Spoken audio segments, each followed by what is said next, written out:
Hello friends, welcome to my YouTube channel the web education. So friends, এই মুহূর্তে একটা breaking news, সেটা হচ্ছে রাজ্যে যে নতুন করে এসএসসি নিয়োগ প্রক্রিয়া বিধি প্রকাশ হয়েছিল বা গেজেট প্রকাশ হয়েছিল, সেই নিয়ে কিন্তু প্রশ্নের মুখে আজ কলকাতা হাইকোর্টে এসএসসি তথা রাজ্য সরকার।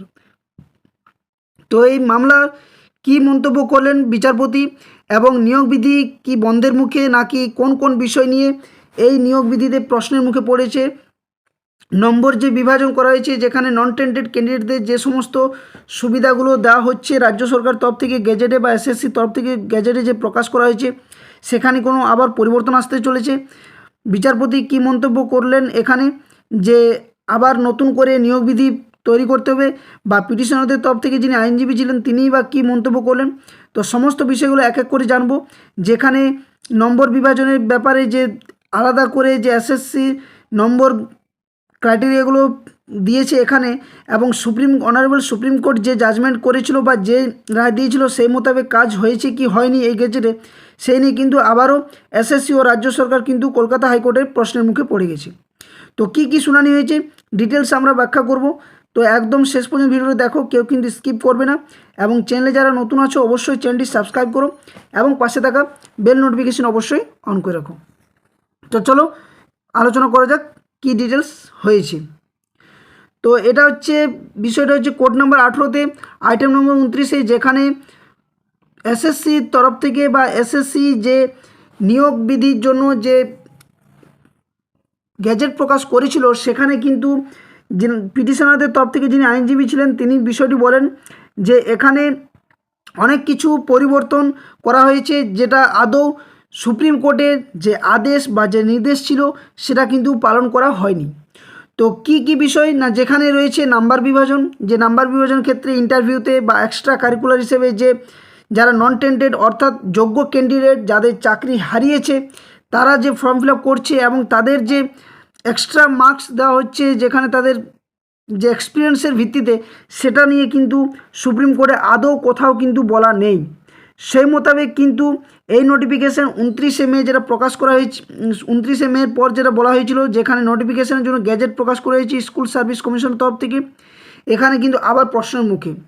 তো যেখানে বিচারপতি মহাশয় বলেন যে এই নিয়োগ বিধি যেখানে করা হচ্ছে সেখানে কেন সুপ্রিম কোর্টের আদেশ বা নির্দেশ মানা হলো না, সেটা নিয়ে এসএসসিকে প্রশ্ন করা হয়েছে। তো যখন এসএসসিকে প্রশ্ন করা হলো বিষয়টা, সেটা কিন্তু এখনও পর্যন্ত কোনো ওনাদের তরফ থেকে কিন্তু উত্তর দিতে এই মুহূর্তে পারেনি, এবং এই নিয়ে দীর্ঘক্ষণ আজ শুনানি হয়, এবং এই শুনানির পর কিন্তু একটা নতুন ইস্যু সামনে আসছে যেটা হচ্ছে এই নম্বর ভিত্তিক যে বিভাজন করা হয়েছে, যেখানে নন টেন্টেড ক্যান্ডিডেটদের মধ্যে বা যেখানে টেন্টেড ক্যান্ডিডেটদের আদৌ ফর্ম ফিল আপের বিষয়টি নয়, সেটা নিয়েও কিন্তু একটার পর একটা প্রশ্নচিহ্ন কিন্তু উঠেছে। তো কি কি বিষয় বলা হয়েছে সেটা আমরা বাংলা ব্যাখ্যাতে একদম যদি আলোচনা করি, তো চলো একদম বিষয়টা জানার চেষ্টা করা যাক। তো বিষয়টা হচ্ছে সুপ্রিম কোর্টের রায়ের পরেও কেন অযোগ্যদের নিয়োগ প্রক্রিয়ায় বসার সুযোগ দেওয়া হচ্ছে, এটা নিয়ে কিন্তু প্রথম প্রশ্ন। তো মঙ্গলবার কলকাতা হাইকোর্টে এই প্রশ্নের মুখে পড়ল রাজ্য সরকার ও স্কুল সার্ভিস কমিশন অর্থাৎ এসএসসি।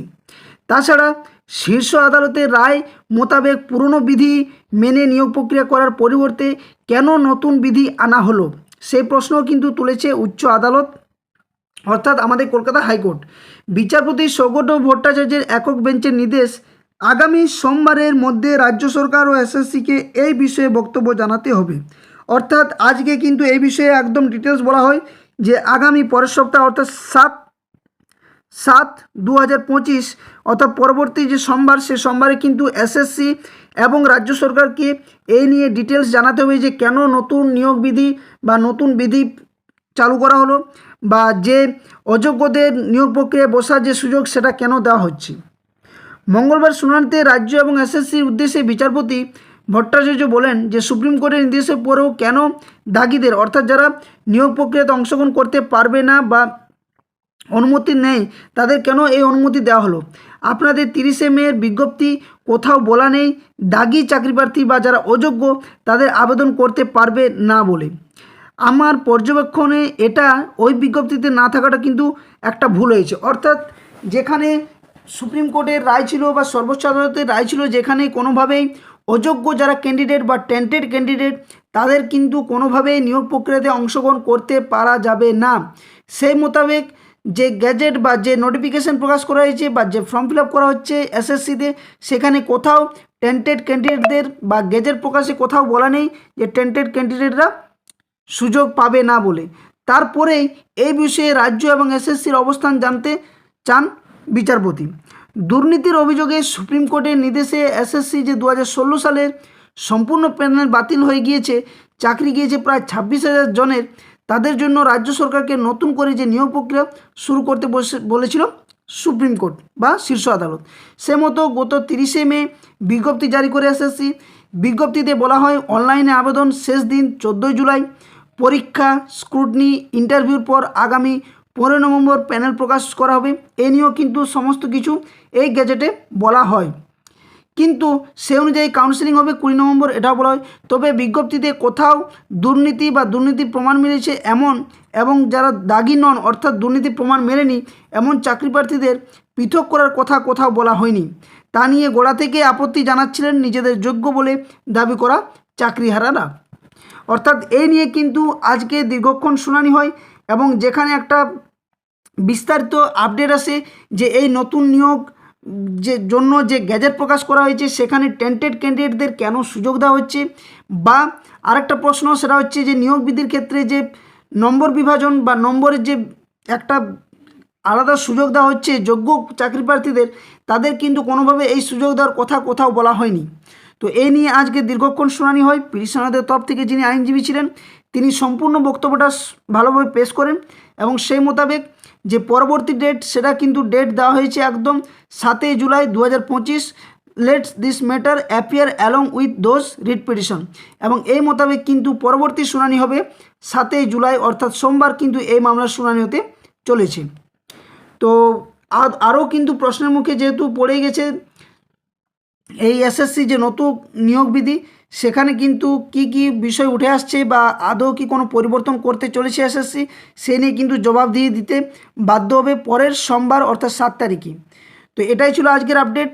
দেখা যাক পরবর্তী আপডেট কী আসে, এবং যদি ভিডিওটি ভালো লেগে থাকে অবশ্যই ভিডিওটি লাইক এবং বন্ধুর সাথে শেয়ার করবেন, এবং চ্যানেলে যারা নতুন আছেন অবশ্যই চ্যানেলটি সাবস্ক্রাইব করে পাশে থাকা বেল নোটিফিকেশন অন করবেন, যাতে করে এই ধরনের সম্পূর্ণ চাকরির আপডেট নিউজ নোটিফিকেশন পেয়ে থাকেন।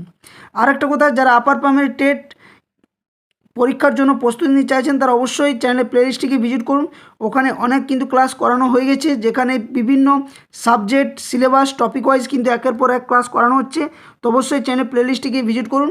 আর প্রাইমারি টেট ইন্টারভিউর জন্য যারা প্রিপারেশন নিতে চাইছেন তারাও কিন্তু চ্যানেলের প্লেলিস্টটিকে দেখুন। ওখানে 2022 টেট ইন্টারভিউ বলে একটা প্লেলিস্ট রয়েছে, ওখান থেকে প্রায় 70টা ক্লাস করানো হয়ে গেছে।